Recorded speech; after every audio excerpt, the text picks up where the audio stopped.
आज का जो सत्संग है इसे जो भी प्रेमी भाई सुन रहे हैं उन्हें कोटि कोटि धन्यवाद देना चाहेंगे। सतनाम साई बंदगी, क्योंकि सतगुरु कबीर साहिब का यह भेद बड़ा अनमोल है। चाह कर भी ये वचन हमें सुनने को नहीं मिलते हैं। जब सुनने को नहीं मिलते हैं तो हमारी जिज्ञासा भी शांत नहीं होती है। तो आज का जो विषय है वो भेदी गुरु, सच्चा गुरु और आत्मज्ञान सतनाम क्या है, कैसे प्राप्त होता है और भेदी गुरु की पहचान जो विशेष साधक के लिए महत्व रखती है।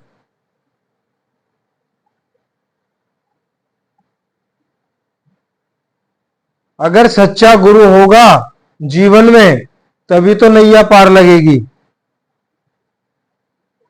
तो आइए शुरू करते हैं। और इस भेद जो भी आज बताया जाएगा बस इसको अच्छे से गांठ बांध के सुरक्षित रख लीजिए। इसी के द्वारा उद्धार होगा।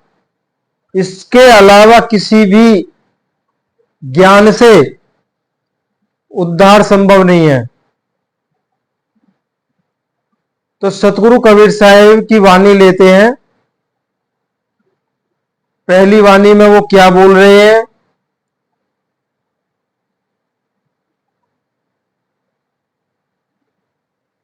कह रहे हैं ये सब गुरु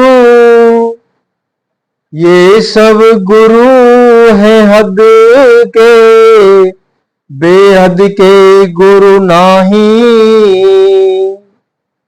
ये सब गुरु हैं हद के, बेहद के गुरु नहीं।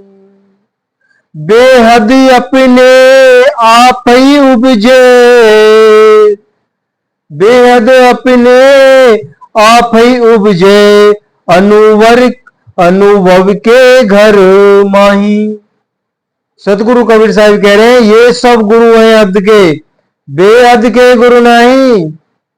बेहद अपने आप ही उपजे,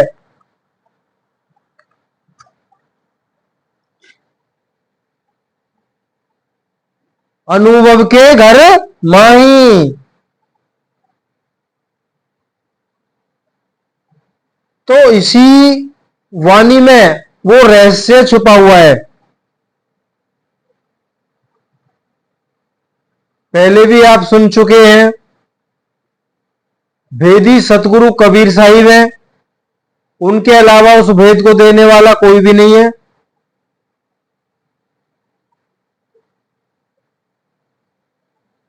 जो भी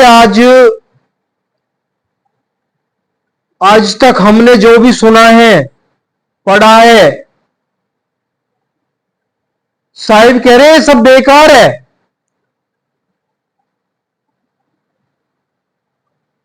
तो इसका खुलासा आगे करेंगे। देखिए सच्चा गुरु कौन है, कैसे प्राप्त होता है।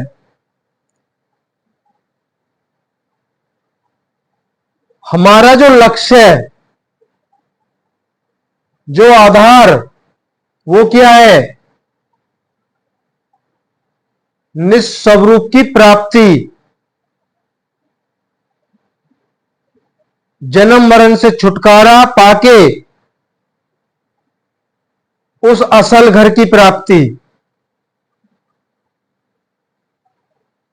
तो कैसे प्राप्ति होगी, यही तो विषय है।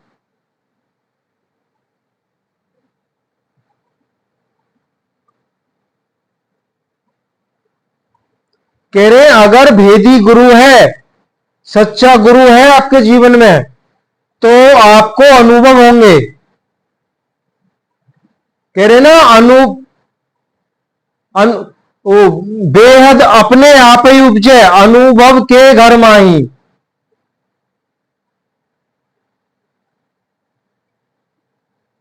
अब बेहद तो वो है विधे जो गुरु इस संसार में रमन ही नहीं करता है।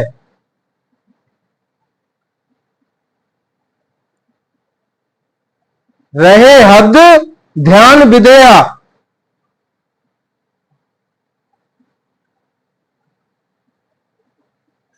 तो जब सच्चा गुरु अगर हमको प्राप्त है, उनकी शरण हमें प्राप्त है, तो सच्चा गुरु हमें अनुभव देता है, अनुभव देता है। और जो अनुभव हमें होने लगे तो हमें पहचान हो जाएगी हमारा गुरु सच्चा है।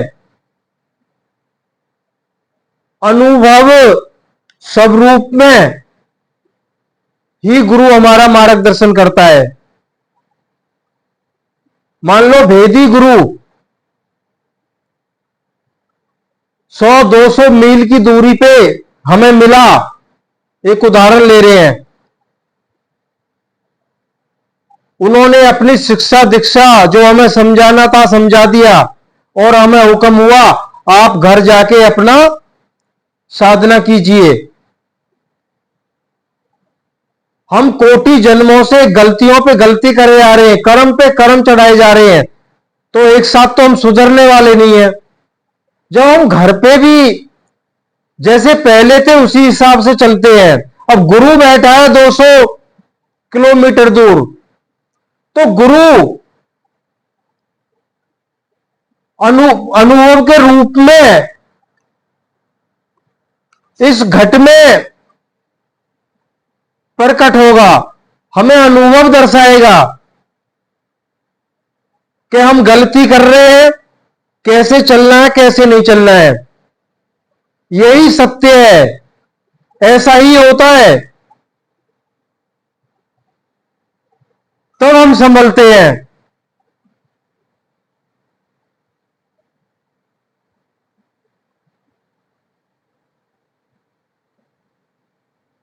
वो भेदी गुरु होता है। उस भेदी गुरु के पास इतना समय नहीं होता है कि हम उनके ही चरणों में बैठे रहें और वो प्रवचन करते रहें। साहिब ने बोला है ना एक जगह, ये सब धर्म ग्रंथ है ना बहा दीजिए। और भेदी गुरु की एक और पहचान होती है, बहुत भाई पूछते हैं ना भेदी गुरु कौन है। भेदी गुरु जो होगा सच्चा गुरु, जो सतमार्ग हमें दे सकता है, वो किसी भी धर्म ग्रंथ पुस्तक से यहां तक स्वयं कबीर साहिब के मूल ग्रंथ बीजक को नहीं सुनाएगा, उसमें से कोई उपदेश नहीं देगा, कोई भी साकी शब्द रमैनी गा करके सुना करके आपको नहीं समझाएगा। यह विशेष बात ध्यान रखनी है। जो भेदी गुरु ने उस सच्चे गुरु को जो अनुभव दिए हैं, उस अनुभव पे चल के उस भेद को उसने प्राप्त किया है, वही मार्ग वो देगा। अपना अनुभव शेयर करेगा हमारे सामने, जो अधिकारी होगा उसके सामने, हम सबके लिए नहीं। यही सबसे बड़ी पहचान है। हम वेशभूषा से नहीं पहचान सकते। हम गुरु के मीठी से मीठी जुबान में अगर कोई बोलता है या कड़वी जुबान में कोई हमें उपदेश दे रहा है, हम नहीं परख कर सकते। एक विशेष पहचान साहिब ने बता दी है, क्या? वो केवल अपने अनुभव पर सिर्फ 2-4 मिनट के प्रवचन मधुर वाणी से वो आपको समझा के निहाल कर देगा। किसी भी धर्म ग्रंथ का वो कोई वाणी नहीं लेगा, वो स्वयं निजी अनुभव बताएगा, जिसपे चलकर वो स्वयं उस परम पद को पाया है, वही रास्ता देगा। ये तो हम और आप धर्म पुस्तकें पढ़ते हैं अपनी उस सत्य की, क्यों हम जिज्ञासु हैं तभी हम पढ़ते हैं। और हम भी आपके सामने साहिब की वाणियों को रख रहे हैं, अनुभव तो हम नहीं रख रहे आपके सामने। थोड़ा बहुत अनुभव दिया है साहिब ने, तभी दृढ़ता से हम आपको बोलते हैं।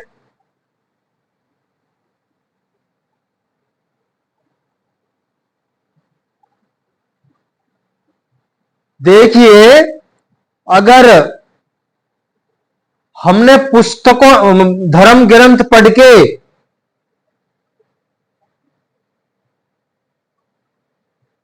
या कोई विशेष हमने एक्सपेरिमेंट करने के लिए किसी चीज को जानना चाहा, तो पुस्तकों का सहारा लिया, हमने अच्छे से पढ़ा समझा, तब हम उस एक्सपेरिमेंट को करने लगे। मान लो कोई भी है, जो क्रिया हमने की और उसमें जो हमें चाहिए वह नतीजा सामने निकल के आया। अगर कोई हमें अपना गुरु बनाना चाहेगा, तो हम उसे ये नहीं कहेंगे फलानी फलानी पुस्तक को पढ़ के मैं गुरु बना, मैं यहां तक पहुंचाऊं। वो शिष्य को ये नहीं कहेगा आप भी उसी पुस्तक को पढ़िए और ज्ञान हासिल करके आप भी एक्सपेरिमेंट करिए। वो नहीं कर सकता है, हो सकता है उसमें जज्बा ना हो। तो गुरु स्वयं जो उसने क्रिया की है और जो उसने पाया है, वो अपना अनुभव शेयर करेगा। ऐसे ऐसे करना है, कुछ हानि भी हो सकती है, लाभ भी हो सकता है, ये सारी चीजें समझाता है। स्वयं अपनी क्रिया बताता है गुरु, ना कि किसी धर्म ग्रंथ से किसी भी संत गुरुओं की, ऋषि महात्माओं को वाणी को आपके सामने नहीं रखता है। देखो कबीर साहब ने ये कहा है, देखो गुरु नानक साहब ने ये कहा है, रविदास ने भी ये लिखा है। ये सब गुरु नहीं करता।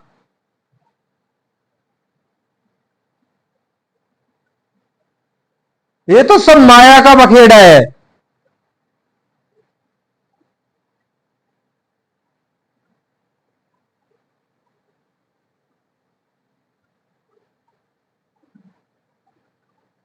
अब आगे साहिब क्या कह रहे हैं अगली वाणी में।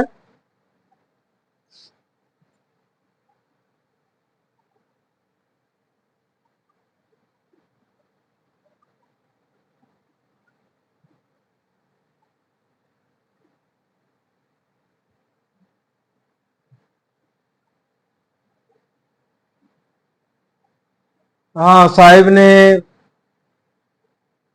गुरु की प्राप्ति कैसे होगी, भेदी गुरु की प्राप्ति, जो अभी आपने सुनाया, जो अनुभव में बताया गया वही भेद है। उसको समझना ही सत्य ज्ञान है। उसको समझना ही सत्य ज्ञान है। और भेदी गुरु से वह मेरा निस्वरूप किया है, ये भी बहुत प्रश्न हमारे सामने आए। कहां ध्यान लगाएं, क्या करें। तो भेदी गुरु के द्वारा जो दर्शाया गया अनुभव है, उस अनुभव सत्य ज्ञान, वही सत्य ज्ञान है। किताबों में स्वयं बीजक में जो हम पढ़ रहे हैं, उससे हमारी जागृति नहीं होगी। इतना पता चलेगा आदि और अंत क्या है मेरा आदि और अंत क्या है, मुझे क्या करना चाहिए क्या नहीं करना चाहिए।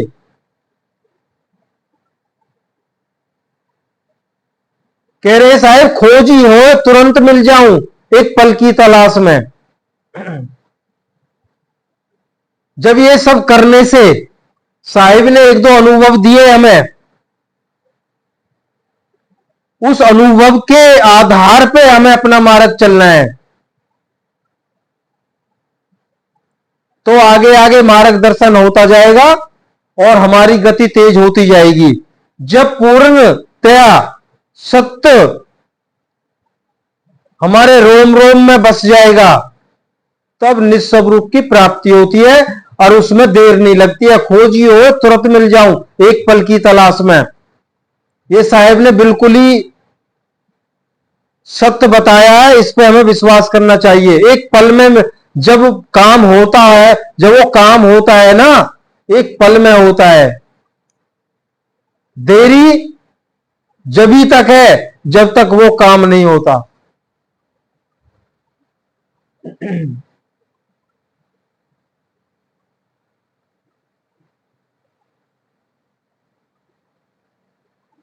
और देखिए, जिन मेरे प्रेमी सज्जनों को अनुभव नहीं है, काफी कोशिश कर रहे हैं, कोई अनुभव नहीं होता है, जितना मर्जी सत्संग सुनते रहे काफी वर्षों से, और गुरु के द्वारा बताई हुई क्रिया को भी करते हैं। ऐसा नहीं है करते नहीं है, करते हैं, लेकिन जैसे पहले थे ऐसे ही आज है। और किसी प्रकार का कोई अनुभव नहीं है। तो उनसे यही अनुरोध है, सतगुरु कबीर साहिब की मूल वाणियों को पढ़ें, सुने, उन पे अमल करें और कोशिश करें कि दृढ़ता से उन पर विश्वास करें और साथ में चिंतन करना शुरू कर दें।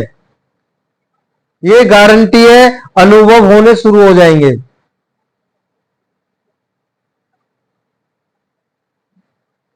इस पे अलग से ही आपके सामने सत्संग आएगा।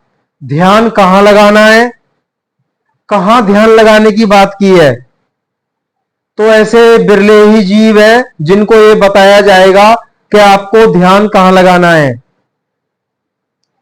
क्यों, ज्यादातर हम ऐसे हैं, हमारे पास में अभी कोई ऑप्शन नहीं है कि हम ध्यान कहां लगाएं। जो अगर कोई ध्यान की बात की जाती है, तो अगर बताया भी जाए कि ध्यान वहां लगाना है, वो सबका कट ऑफ सतगुरु कबीर साहिब ने कर दिया है। जो आप सोच रहे हो मैं ध्यान वहां लगाना चाहिए, वो सब का खंडन सतगुरु कबीर साहिब ने कर दिया है। देखिए, सबसे पहले सार शब्द धुन आपको सुनाई देने लगेगी। वो किसी आंख कान नाक बंद करने से नहीं सुनाई देगी, वो प्रत्यक्ष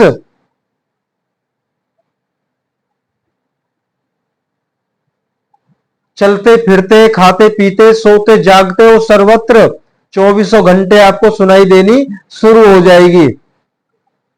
ये आपका पहला स्टेप है। वो ये दर्शाता है कि आप सत्य मार्ग पे हैं और दृढ़ता से आगे बढ़िए। अनहद नाद और अनहद धुन, वो ब्रह्मांडी धुन है, वो अलग है। ये सार शब्द धुन है। इसलिए परमात्मा को क्या कहा गया है, और अपने हमारा जो निस्वरूप है उसको भी सार शब्द स्वरूप कहा गया है। इस पे आगे चर्चा करेंगे अलग से। सत्संग में इस चीज को बताएंगे कि क्या करना है क्या नहीं करना है, और कोशिश करेंगे। कई भाइयों के सवाल भी है कि वो धुन कैसे सुनाई देती है। कोई कहता है भाई, एक भाई पता नहीं वो गायब हो गए, उन्होंने कई बार कहा था कि हम मिलना चाहते हैं भाई, अभी सतगुरु कबीर साहिब का हमारे पास में कोई हुक्म नहीं है। वो कह रहे हमारे कानों में 24 घंटे एक सीटी सी बाजती रहती है। अगर वो जुड़े हुए हैं तो सार शब्द धुन के ऊपर जो सत्संग आएगा तो एक धुन आपको सुनाई जाएगी। वो किसी भी यंत्र की धुन नहीं है, वो प्राकृतिक धुन है। उसको किसी भी तरह से रिकॉर्ड किया है हमने, तो वो आपके समक्ष रखेंगे और बताएंगे कि सार शब्द धुन और अनहद धुन कैसी होती है, कुछ संकेत दिया जाएगा। बाकी इसको इसको भी अखय बोला गया है, इसको कहा नहीं जा सकता है, लेकिन संकेत का मतलब होता है कुछ, ताकि हमारा कुछ भ्रम दूर हो जाए।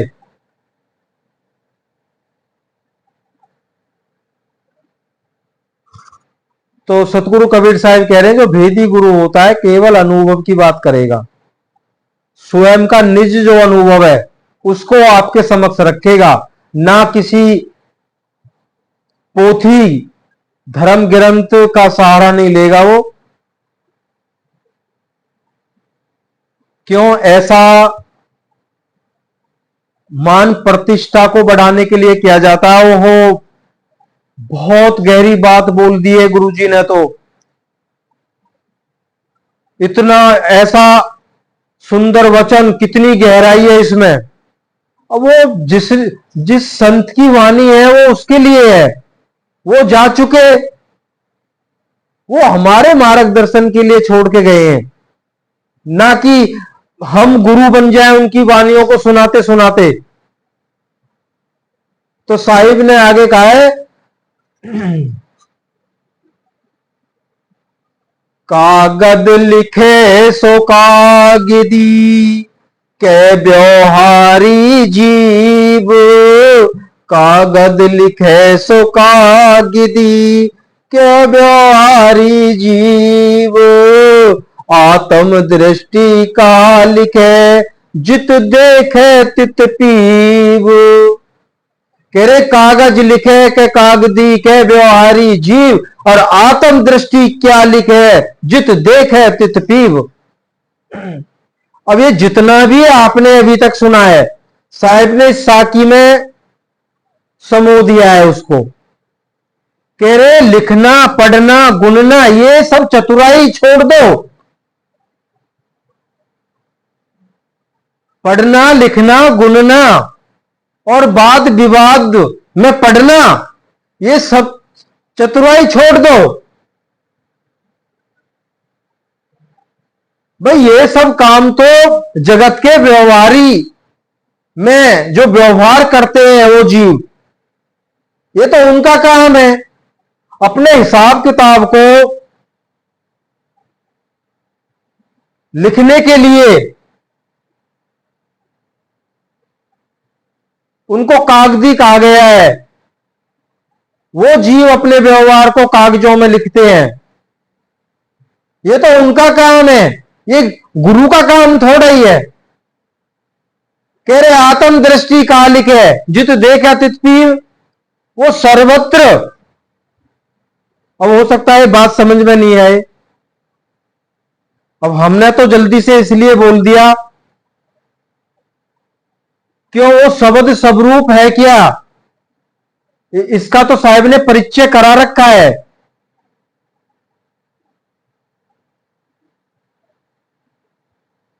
तो वो जब प्राप्त होता है ना, वो सर्वत्र दिखता है। आप गुरु के सामने बैठ के अगर अपनी जिज्ञासा शांत कर रहे हैं, गुरु से कुछ पूछ रहे हैं, तो गुरु को आप नहीं दिखाई देंगे। आपको गुरु तो दिख रहा है, गुरु को आप नहीं दिख रहे। इस बात को भी गांठ बांध लेना, गुरु को आप नहीं दिख रहे, क्यों, आप में वो स्वरूप दिख रहा है।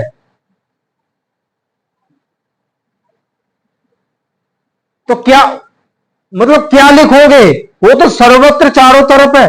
आंख बंद करो तो भी, आंखें खोल के रखो तो भी, नीचे देखो ऊपर देखो दाएं देखो बाएं देखो आगे देखो पीछे देखो, वो सर्वत्र है।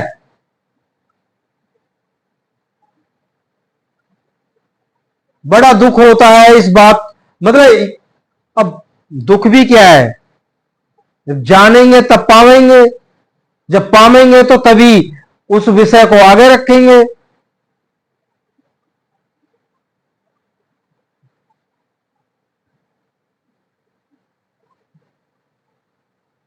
अब अच्छे से आप और हम समझ जाएं कि भेदी गुरु कौन होता है। ये केवल मान प्रतिष्ठा बढ़ाने के लिए सब ऐसा होता है। ये प्रचार प्रसार होता है साहिब की वाणियों का आसरा लेकर। वो बात सिद्ध हो रही है। ज्योति निरंजन काल भगवान साहिब के रास्ते में आए, तब साहिब सतलोक से आए थे। कब? सर्वप्रथम जब आए थे सतयुग में, तो उन्होंने यही कहा था कि हे कबीर साहेब, आपको अगर हंस आत्माएं ले जानी है ना, कृपा करें मेरे ऊपर, आप कलयुग में ले जाना, जितना मर्जी ले जाना है। कबीर साहब तो जानते थे ये काल भगवान सारा महाजाल कलयुग में इतना फैला देगा, जीवों का निकलना मुश्किल है। सबको शब्दों में उड़जा दिया है। अनुभव कहां है भाई? अनुभव कहां है? किसी का ये प्रश्न ही नहीं आता है। आप अपना अनुभव भी शेयर करें। हमें तो वो अनुभव चाहिए जिससे आपको निस्वरूप प्राप्त हुआ है।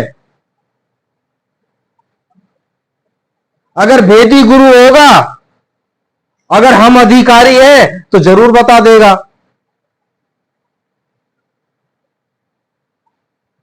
लेकिन अब तो सभी अधिकारी हैं, सबको बांध दिया जाता है एक ही खूंटे से।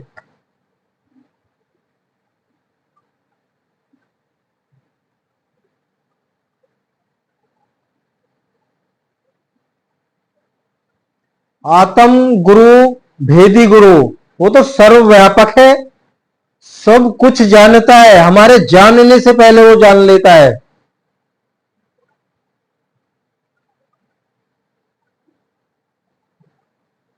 और आगे भी कहा गया, ये वाणी तो सभी हम सब जानते ही हैं। लिखा लिखी की है नहीं, लिखा लिखी की है नहीं, देखा देखी बात, दुल्हा दुल्हन मिली गए, दुल्हा दुल्हन मिली गए, फीकी परी बारात। साहिब कह रहे लिखा लिखी की बात ही नहीं है, छोड़ दीजिए पुस्तकें, बहा दीजिए इनको गंगा में।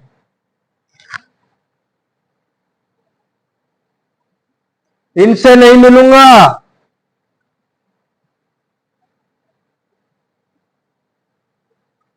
ये केवल आपकी भूख को बढ़ाने के इतना ही फायदा है इनका कि आपकी भूख बढ़ेगी बस। जब भूख बढ़ेगी तो खाना चाहिए, और खाना खाने को खाने से पहले खाना बनाना पड़ता है। जब बन जाता है तो खाने में देर नहीं लगती है, देर बनाने में लगती है। तो भूख को बढ़ाइए, और जो खाना स्वरूप मार्ग है उसको अपना के उस पर चलिए। जब खाना पक जाएगा तो स्वरूप की प्राप्ति होने में देर नहीं लगेगी।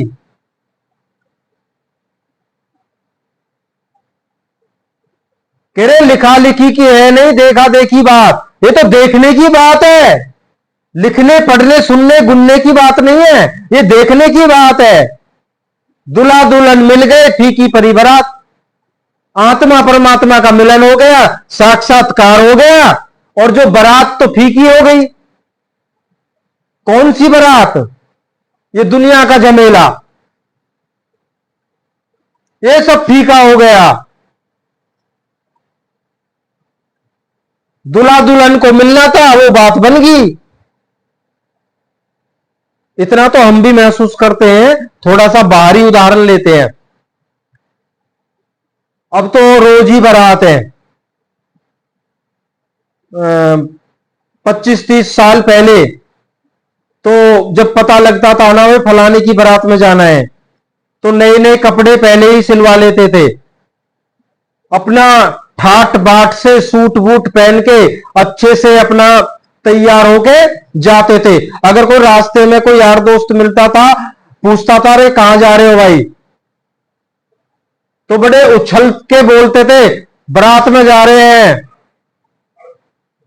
जब दुल्हा दुल्हन तो वहां मिल गए, तमाशा हो गया भंग। जब वहां से लौटते हैं ना, तो हमारे चेहरे पे 12 बजे होते हैं। क्यों? पहले बारात रात को रुकती थी, 2-2 दिन भी रुकती थी। जब आते हैं वहां से, अगर कोई फिर पूछता कहां से आ रहे हो भाई, अरे बाराती में गए यार। तो यहां से भी हमें सीख लेना चाहिए।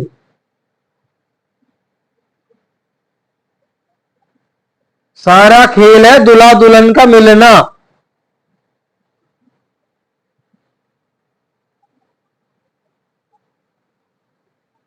लेकिन आजकल हो क्या रहा है, हद में बैठा कथत है, बेहद की गम नहीं।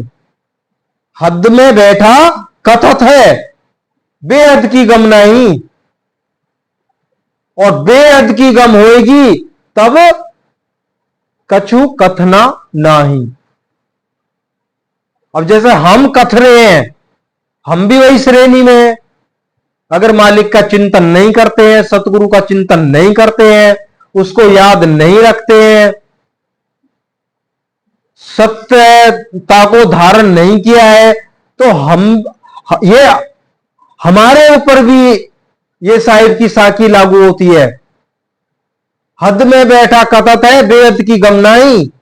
जब बेहद की गम होएगी तो कथना कछु नाही। बार बार वही चीज आ रही है। जब एक कथना बंद हो जाता है ना, तब आपको उपदेश दिया जाता है, तो वो सच्चा गुरु है।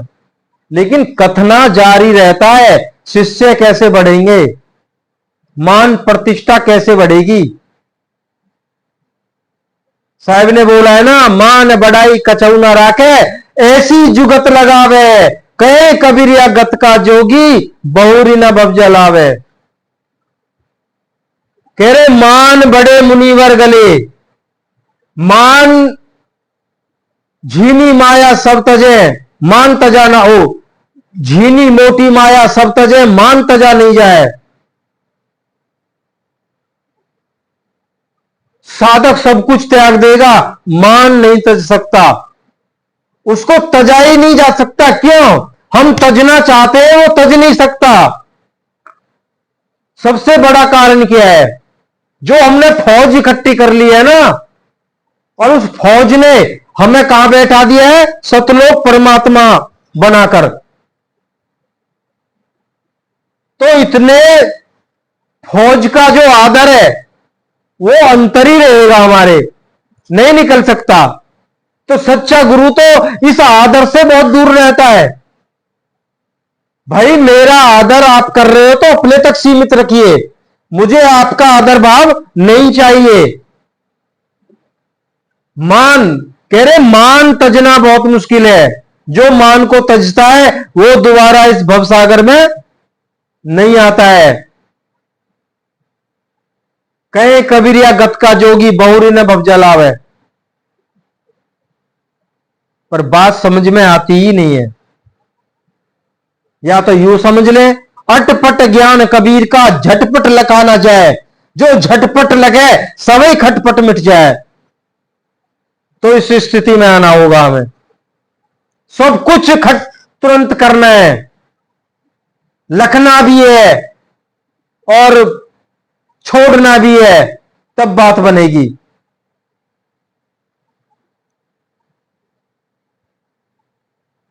अब एक और वाणी ले लेते हैं समापन करने से पहले। जो भेदी गुरु और सच्चा गुरु जो होता है, वो किस तरह से अपने मधुर वाणी से चुन चुन के शब्द अधिकारी जो शिष्य है उनकी शरण में आया है, किस प्रकार से वो देते हैं। कह रहे हैं ज्ञान रतन की कोठरी, ज्ञान रतन की कोठरी चुप कर दीजे ताल, चुप कर दीजे ताल, पारख आगे खोलिए वचन कुंजी वचन रसाल। बड़ी सुंदर वाणी साहिब ने भेदी सतगुरु के प्रति कही है। ज्ञान रतन की कोठरी चुप कर दीजिए ताल, और पारख आगे खोलिए कुंजी वचन रसाल। जो सतनाम रूपी निस्वरूप रूपी जो मार्ग है,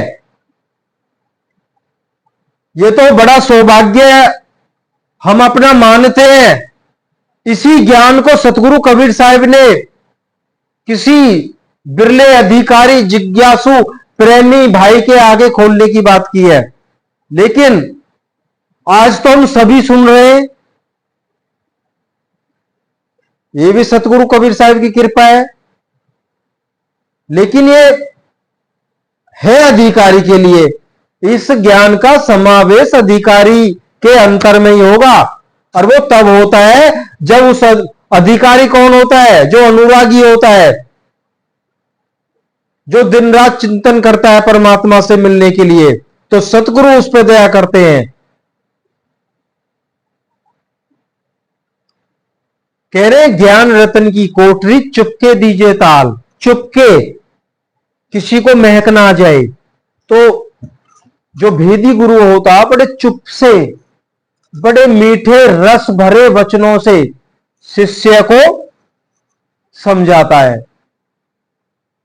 ताल ठोक ठोक के प्रवचन नहीं करता है।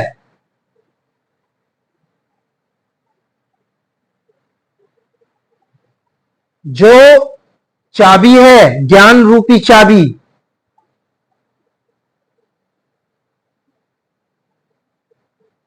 उस शिष्य को देता है, तब उस चाबी को, जो ताला लगा हुआ है घट के अंदर, उससे खोलता है, तब वो अपना निस्वरूप का दर्शन पाता है।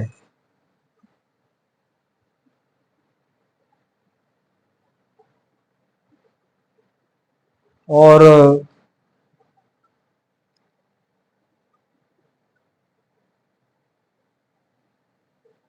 चलो एक वाणी ले ही लेते हैं, समय तो ज्यादा हो रहा है।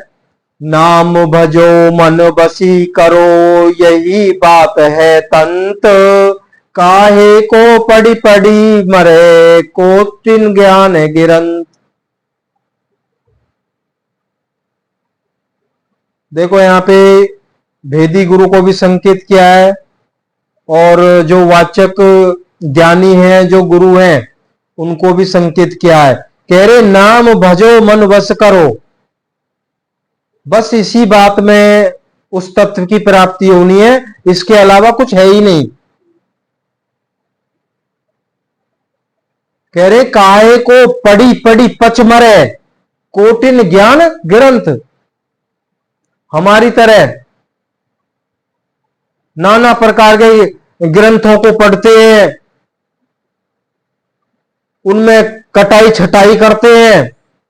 कैसे करते हैं? लाया साकी काट कर इत लाया साकी बनाए के, इत उत अक्षर काट, कहे कबीर कब लग जिए, झूठी पत्तन चाट।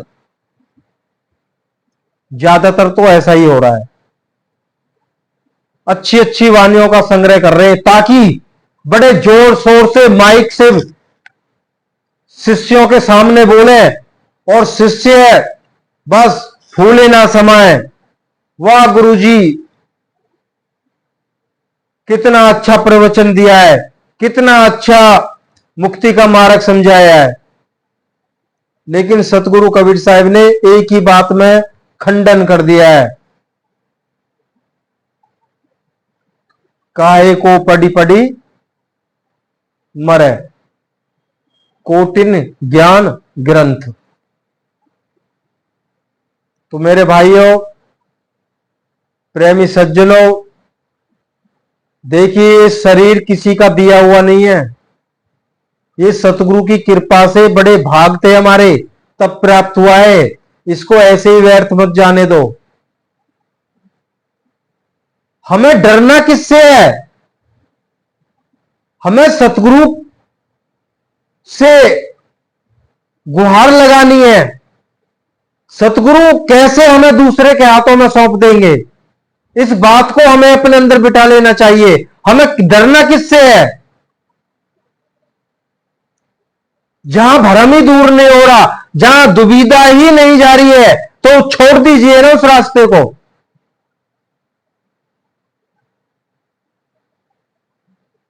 हमने भी छोड़ा है, जब छोड़ा है तब कुछ शायद कुछ